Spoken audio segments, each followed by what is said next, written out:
మనం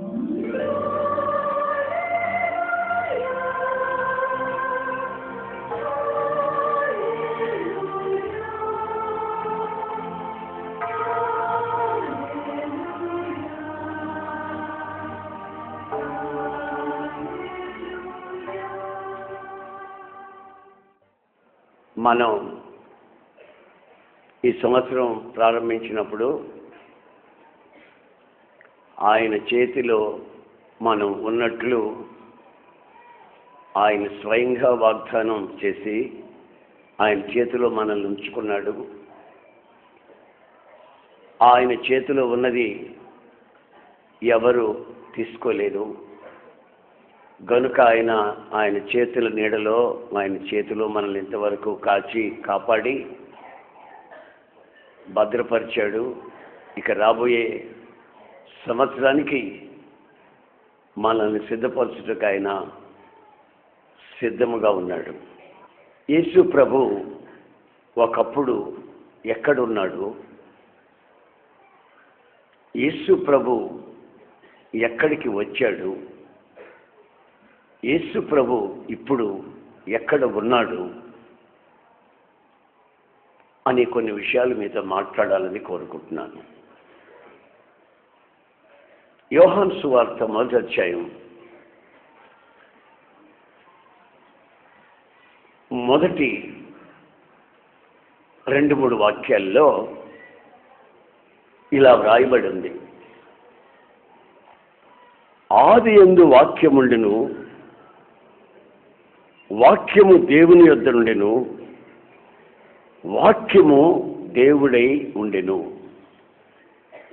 14వ వాక్యానికి వెళ్ళి మనం చూస్తే, ఆ వాక్యము శరీరధారి అయి కృపా సత్య సంపూర్ణముగా మన మధ్య నివసించెను.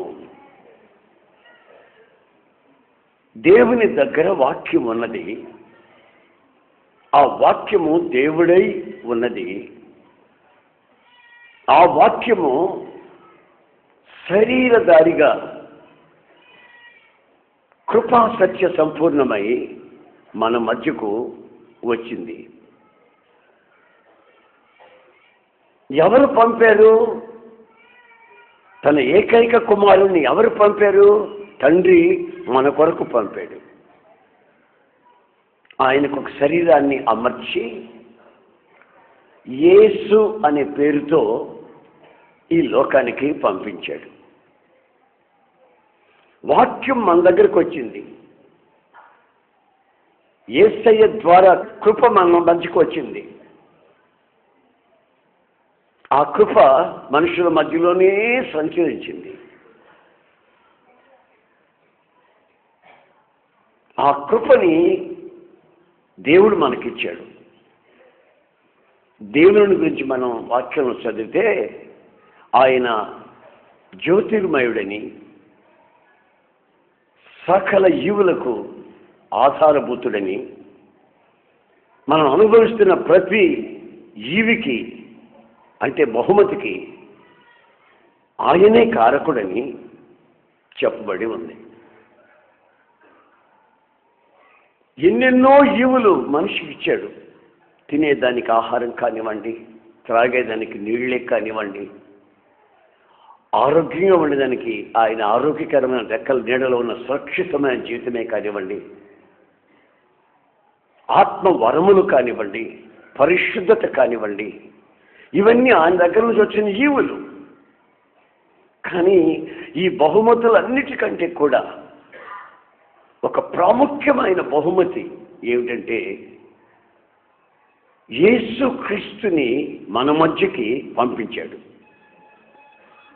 ఆయన మన మధ్యకు వచ్చాడు కనుక మనం క్రిస్మస్ పండుగ ఆచరిస్తున్నాం. పండుగ ఆచరించాలి. అయితే ఎలా ఆచరించాలి? దుర్మార్గత, దుష్టత్వము, అల్లరి, అసహ్యంగా ప్రవర్తించే ప్రవర్తనలతో కాదు, నిష్కాపట్యము, సత్యము అనే పులిని రొట్టెలతో పండుగని ఆచరించాలి. పండుగకి పులియని రొట్టెకి ఏదో సంబంధం ఉన్నట్లు లేఖనాలు చెప్తున్నాయి. దైవ భక్తిని గురించినటువంటి మర్మము, మిస్టరీ, ద గ్రేట్ మిస్టరీ అని తిమోతి మొదటి పత్రిక 3:16 వ్రాయబడి ఉంది. వాక్యము శరీరముగా మార్చబడడం, ఆ శరీరము మన మధ్యకి రావడం, ఇది మామూలు విషయం కాదు. ఇది ఒక గొప్ప మర్మముతో కూడినటువంటి మాట, నిరాక్షేపమైన మాట, ఆక్షేపించడానికి ఎవరికి చేతగానటువంటి నిర్ధారణతో కూడినటువంటి మాట. గనుకనే ప్రపంచం అంతా ఈ రోజున క్రీస్తు జన్మదినాన్ని గూర్చి మహదానంద భరితులై ఆయన మహిమను తలంచుకుంటూ పండుగలు చేస్తూ వస్తున్నారు. ప్రపంచంలో 167 మంది క్రైస్తవులు ఉన్నారనే సంగతి మనం మర్చిపోకూడదు. క్రైస్తవుడు దద్దమ్మ కాదు.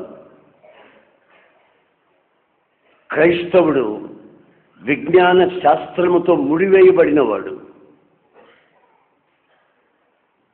క్రైస్తవుడు మహాధైర్యము కలిగినటువంటి వ్యక్తి, పిరికివాడు కాదు. క్రైస్తవ్యములో కులము లేదు. క్రైస్తవ్యం మతము కాదు. ఓ మనిషిగా, నాగరికత కలిగిన మనిషిగా మనిషి ఎదుటివాని వ్యక్తిత్వాన్ని గుర్తించగలిగితే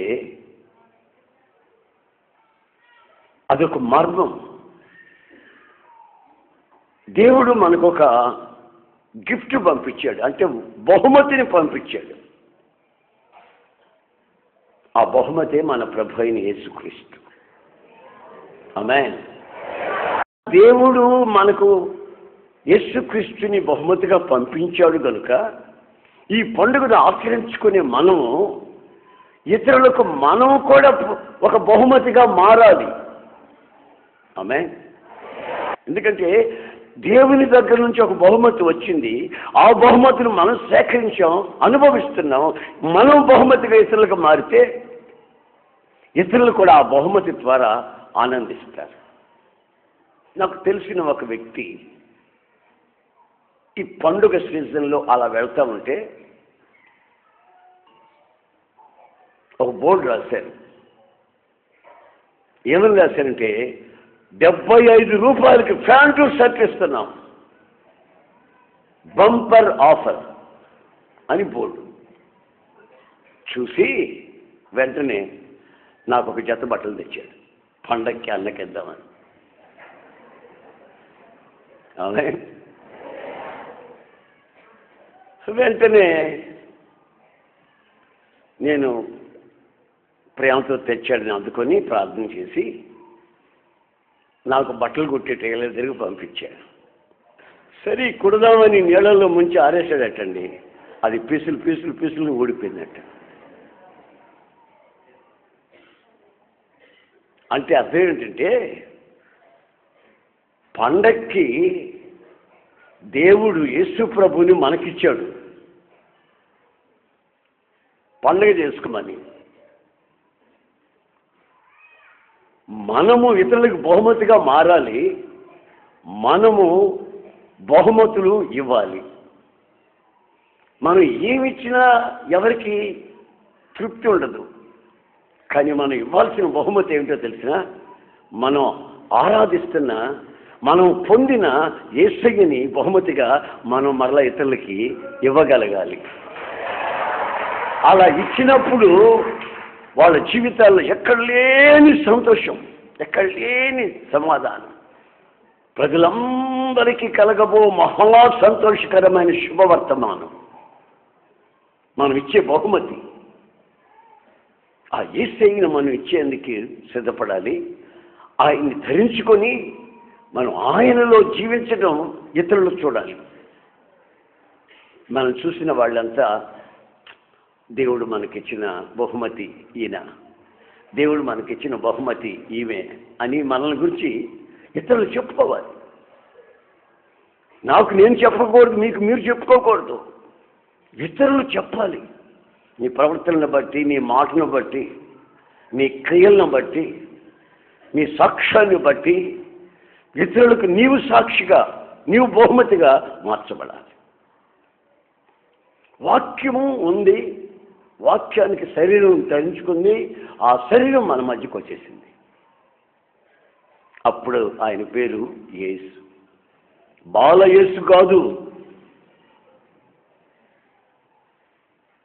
ఆయన పుట్టాడు అనే దానికంటే కూడా ఆయన మన మధ్యకి వచ్చాడు అనుకోవటమే మంచిది. ఆమేన్. హల్లెలూయా, హల్లెలూయా, హల్లెలూయా. యేసు ప్రభువు ఒకసారి అంటాడు, నేను పరలోకంలో నుంచి దిగి వచ్చినటువంటి రొట్టెని అన్నాడు. ఆయన కేకుని అని అనలా. కేకు కట్ చేసి తినండిరా బాబు అని అనలా ఆయన. నేను పరలోకం నుంచి దిగి వచ్చిన రొట్టెని అన్నాడు. అంతటితో ఆపకుండా నన్ను మీరు తినండి అన్నాడు. మీ పితరులు పరలోకం నుంచి దిగొచ్చినటువంటి మన్నాను తిన్నారు, అయినా వాళ్ళు చనిపోయారు. కానీ నన్ను తిన్నవాళ్ళు నిత్య జీవాన్ని పొందుతారు. హల్లెలూయా. అమరత్వంలోనికి వస్తారు. హల్లెలూయా. ఓసారి ఒక దైవజనుడు సారెఫత్ అనే ఒక ఊరికి వెళ్ళాడు. వెళితే ఒక విధవరాలు వాళ్ళ అబ్బాయి పుల్లలు ఏరుకుంటూ ఉన్నారు. వాళ్ళ దగ్గరికి వెళ్ళి, బాబు కొంచెం మంచినీళ్ళు ఇవ్వండి బాబు అని అడిగాడు. నీళ్లు తెద్దామని వెళ్తున్నప్పుడు, బాబు ఆ చెత్తనే ఒక రొట్టె మొక్క కొడితే బాబు అన్నాడు. అప్పుడు వాళ్ళిద్దరూ ఒకరినొకరు చూసుకొని, బాబు ఇంత పిండి, ఇంత నూనె మా దగ్గర ఉంది, ఈ రోజున దాన్ని వండుకొని ఆ రొట్టె మొక్కలు తిని రేపు చస్తాం, మా పరిస్థితి ఈ కరువు కాలంలో ఇది, మరణాపేక్ష కలిగి ఉన్నాం, బ్రతుకు మీద ఆశ లేదు గనుక ఈ కరువులో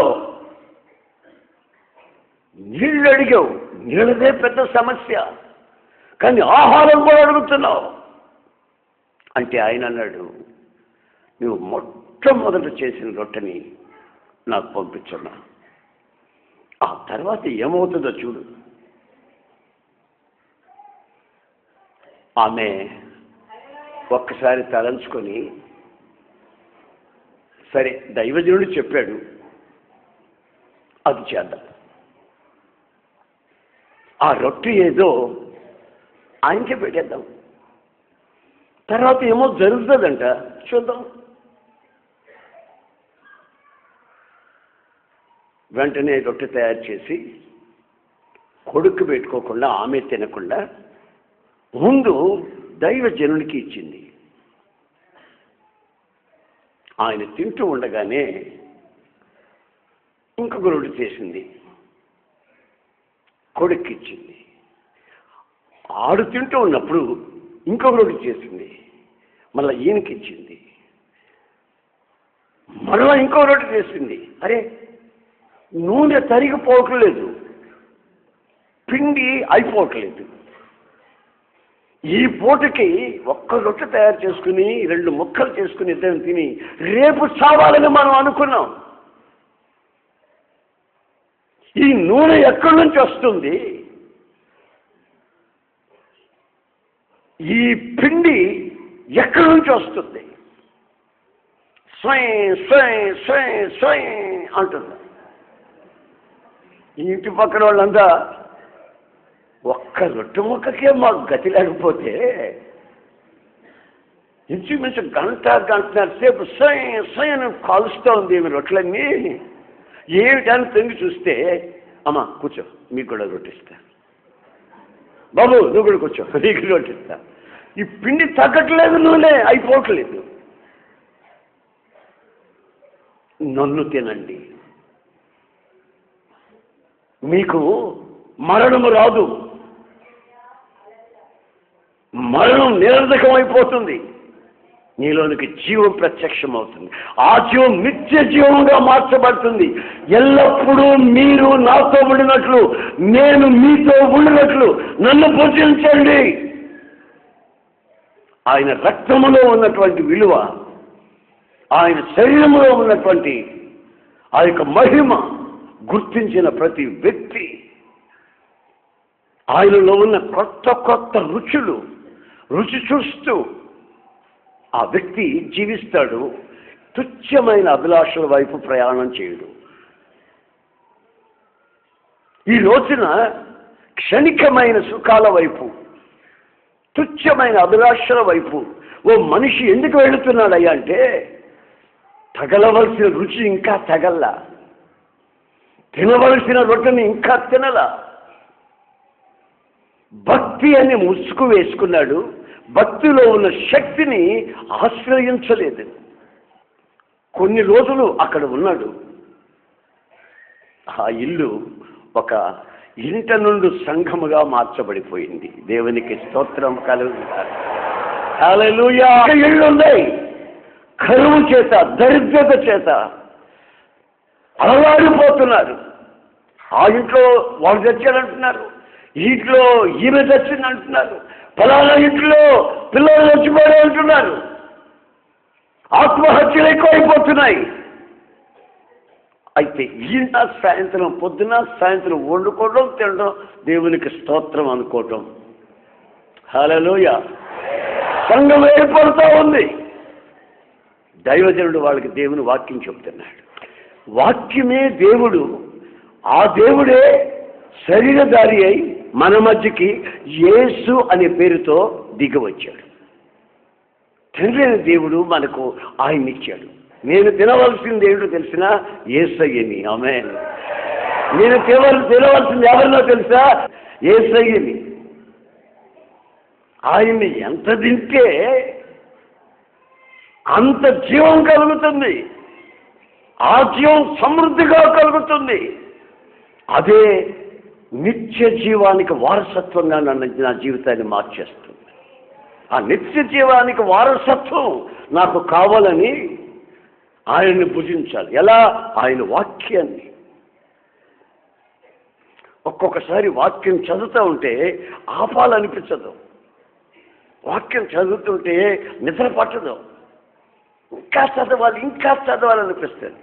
ఒక్కొక్కసారి బలహీనంగా నీరసించి అలా వచ్చి పడుకుంటానా, ఏదో వాక్యం జ్ఞాపకం వస్తుందా, వెంటనే వాక్యం తీస్తానా, ఆ తర్వాత ఆ రాత్రంతా దాన్ని చదువుకుంటాను కూర్చుంటాను. ఎంత చదివినా తనివి తీరని ఆయన వాక్యం. అందుకే అంటాడు, నన్ను భుజించండి. ఆమేన్. Praise the lord. హల్లెలూయా. యేసయ్యతోనే తిరుగుతున్నారు, యేసయ్యతో మాట్లాడుతున్నారు. యేసయ్య వాళ్ళ ఇంటికి వచ్చాడు, అయినా యేసయ్యని యేసయ్యగా గుర్తుపట్టలేదు. మనతో ఎంతవరకు వచ్చాడే ఆ బాటసారి, మనతో మాట్లాడాడే ఆ బాటసారి. చీకటి పడింది, ఇంకా ఎక్కడికో వెళ్ళాలంటున్నాడు. ఆయన ఈరోజు పడుకొని రేపు వెళ్ళమనరా ఆ బాటసారిని అంటున్నారు ఆయనతో ఉన్న వాళ్ళే. ఆయన ఆడు పడుకున్నాడు పాపం అరుగు మీద. వీళ్ళు ఇక్కడ రొట్టెలు తీసుకున్నారు తిందామని. అరే ఆయన్ని కూడా పిలువు, పొద్దున్నుంచి మనతోనే వస్తున్నాడు, ఆయన కూడా రొట్టె ముక్కిద్దాం అని ఈ బాటసారిని పిలిచారు. వచ్చి కూర్చున్నాడు. ఏమయ్యా ఈ రొట్టె తింటావా అని అడుగుతారండి బాబు. ఎందుకు తిన్న బాబు, ఇవ్వండి. తీసుకున్నాడు. ఆకాశం వైపు కన్నులెత్తి ఈ రొట్టెని ఆశీర్వదించి దాన్ని విరిచి మీరు తినండి అని వాళ్ళకిచ్చాడు. వాళ్ళకిస్తే ఈయనకి పెడితే ఈ రొట్టెను మనకిస్తున్నాడు ఏమిటి? సరే పొద్దున తిన్నామని ఆ రొట్టె తీసుకుని వాళ్ళు తినబోతుంటే వాళ్ళ కళ్ళు అలా తెరవబడుతున్నాయి. తెరవబడిన వెంటనే అరే మన ప్రభువు రాజురా అన్నారు. అంతలో ప్రభు అంతర్ధానం అయిపోయాడు. మాట్లాడదామంటే లేడు, వెళ్ళిపోయాడు. అరే ఉదయం నుంచి మనతో మాట్లాడుతూనే వస్తున్నాడా నడిచి? ఆయన మాట్లాడినప్పుడు నా గుండెలో మంట పుట్టిందిరా, మరి నాకెందుకు చెప్పలేదురా? ఆమె నాకు కూడా మాట పుట్టింది రేవాయ్, మరి ఇద్దరికి మాట పుట్టింది. గుండె మంట పడుతుందంట యేసయ్య మాట్లాడుతుంటే, లేఖనాలు చెప్తుంటే మాట్లాడుతుంటే గుండె మంట పడుతుందంట. కానీ కన్నులు తెరవబడలేదు. ఆయన ఇచ్చిన రొట్టెని తింటే, ఆయన విరిచిన రొట్టెని తింటే ఆ వాక్యము ద్వారా వాళ్ళ కళ్ళు అలా తెరవబడిపోయి యేసుక్రీస్తుని గుర్తించగలిగిన స్థితికి వచ్చారు. యేసు ప్రభు అంటాడు, నన్ను భుజించండి, నీకు నిత్య జీవం కలుగుతుంది. యేసుక్రీస్తుని మనకు బహుమతిగా దేవుడిచ్చాడు. ఆ బహుమతిని మనం జాగ్రత్త చేసుకొని ఆ బహుమతి ద్వారా వచ్చే కీర్తి మనం అనుభవిస్తూ మన సాక్ష్యాన్ని నిలబెట్టుకుంటూ ఆయన్ని పూజిస్తూ నిత్య జీవానికి వారసత్వానికి వస్తే అది క్రిస్మస్. ఆమేన్. Praise the Lord. క్రిస్మస్ మహోత్సవాలలో ఈ రోజున ఆయనను పూజించి నిత్య జీవానికి వారసులం అవుతున్నామా? పండగ మంచిదేనండి. ఆ పండుగలో నువ్వు చేసేది ఏమిటి? పండగ పూట కూడా సినిమాకు పోకూడదా? పండగ పూట కూడా తాగకూడదా అని అడిగేవాళ్ళు కూడా ఉన్నారు. గనుక నా ప్రియమైన సహోదరి సహోదరులారా, ఈ పండగ ముసుగులో పడి మనిషి మానవత్వాన్ని కోల్పోయి సనాతనమైన ఆచారాల ముసుగులోకి వెళ్ళిపోయి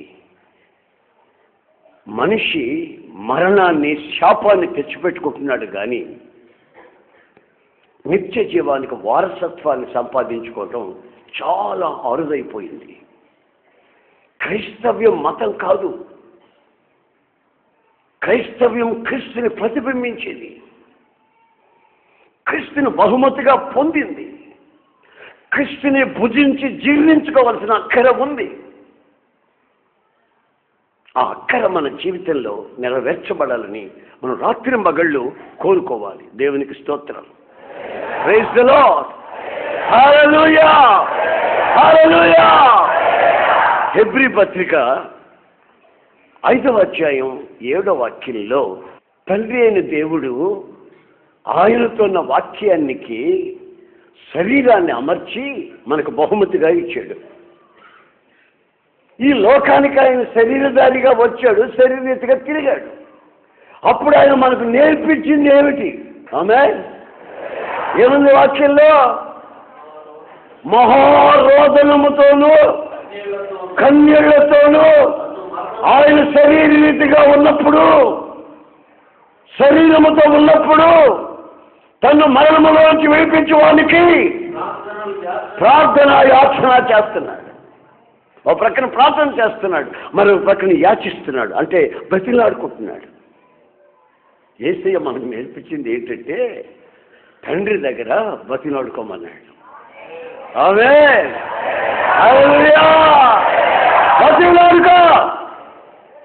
ఒకసారి చెప్పాను ప్రభువా, మర్యాదగా చెప్తున్నా, ఇంకోసారి నేను చెప్పను.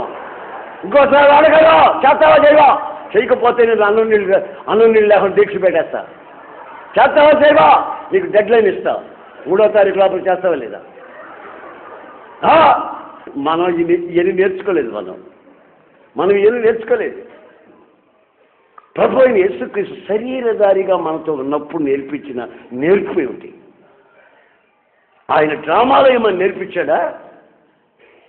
డ్యాన్సులు ఏమని నేర్పించాడా? ఎలాంటి ప్రార్థన నేర్పించాడు? తన చెమటలు రక్తముగా బయటకు వచ్చేంత వరకు ప్రార్థన చేయమన్నాడు. యాచన యాచన యాచన. అయ్యా, నాకు ఇంకెవరున్నారయ్యా? నీవు తప్ప ఎవరు చేస్తారయ్యా? నేను ఎవరి దగ్గరికి వెళ్ళాలి బాబు? వెళ్ళేదానికి ఎవరున్నారు?